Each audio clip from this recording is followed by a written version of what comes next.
and have allowed to enthrone and establish principalities and powers of wickedness and evil around the world.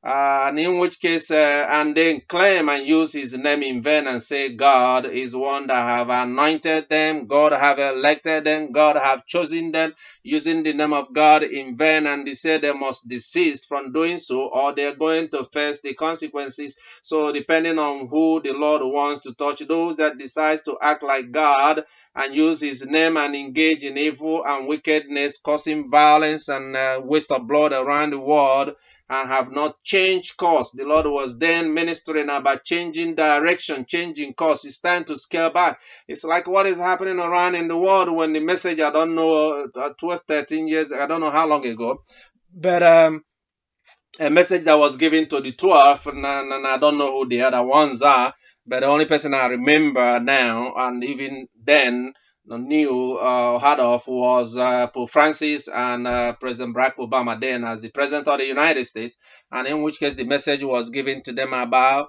changing course, walking back, and if the Lord is saying that what you're doing is evil, and through the voices of the prophets, and he's talking about wickedness and evil and things going on around the world. And he said, you are being warned and you are being cautioned, danger, whoa, whoa. And then people continue in the same direction. Then he said he will come and he will tear all those things apart and all those ideas and whatever it is, and he's going to rain in on them.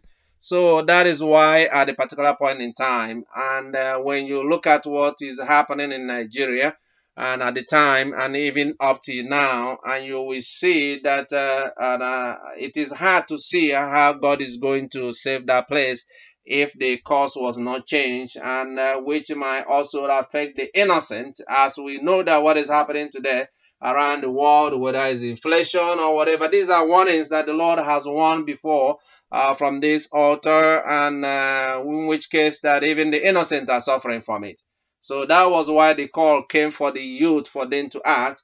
And one may be wondering why we, an old man, an old king that is almost close to their grave, should be put down by the angel of God that has come to pass a judgment over the things. But you realize that when this wickedness and evil, and who is the most sovereign person in Nigeria now, as far as sovereignty is concerned, and you will see that the king of the kings of the west that we were that was mentioned, that came in that prophetic service, there is no other king or other leader that is greater than him in that particular country, because you may not understand this why, but you will understand that the government of Nigeria under Buhari is not popular and not accepted by the whole Nigerians or majority of the people. So not the will of the people at this time. Maybe at the beginning, but they have lost. We talked about then the prophecy about losing the mandate. And when you are incapable of providing things like security and providing life and governing according to the promises, the terms of the contract, when we talked about, we use the contract to explain government and leadership, that you have lost the mandate. So you might sit at the head, but the Lord has, you are no longer recognized, because the only reason why you are there is not because God put you there, because your people put you there. And then if you lose the mandate of the people, then you have lost that legitimacy. It doesn't matter how long you sit there. And then you go to other parts of the federation, you cannot find anyone that can sit. But then the person that was involved in the last service continues to enjoy the support of the majority of his own nation and people. And since the head of all the other kings, more like a senior king, or the king, the first among equals, happened to be the one, for those are the ones that God deals with, and so was also the one in the Middle East jumping around underground and undercover and engaging in things that is abominable in the sight of the Lord. So that's why we were explaining it, and all the things going on. For example, in Nigeria, you had compare that to, for example, somebody like General Adebanjo, and all the talk. He wants the world to hear where he stands.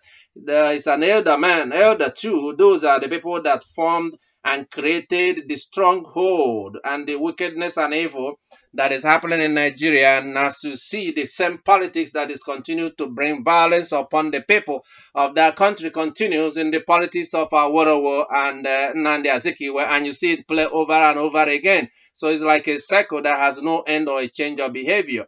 So God, having seen at the time and know what is happening, decided to intervene as a warning to the rest of other people over there for them to reconsider their actions. If you know that you enjoy and you continue to be a sovereign of a nation that continues to undermine and wag your face against the Lord, you will hear someone like Dabanjo or someone like Obasanjo, even though they were the cause of the problem over there, but you hear their position now, change of heart, change of behavior, change of ideas and belief, and seeking how to reconcile, how to be peace. They were shouting at the top of their voice for the world to hear. And even with the insecurity that is happening, you even hear even someone like President Buhari talk about how they were trying to fight the insecurity, not in support in public, not in support of what is happening, in as much as the Nigerian government has a hand in all these things going on in Nigeria, including the this recent attack in a church, which is a politically motivated attack. But I'm not going to get into the details.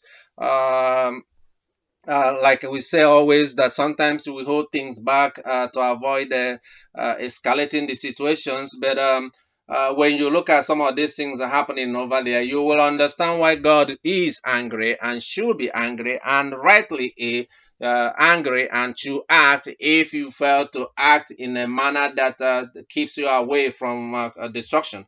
So that is why I just wanted to explain to that.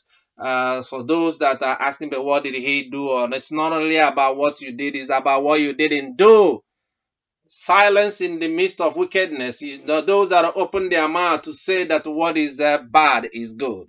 And you see wickedness and evil, and he said everything is good, and we are going to do this, but you speak not about the evil. There was also a prophecy then about the silence, the gross silence in the midst of wickedness. You could hear someone like Sardauna of Sokoto, you could hear someone like the Emir of Kano.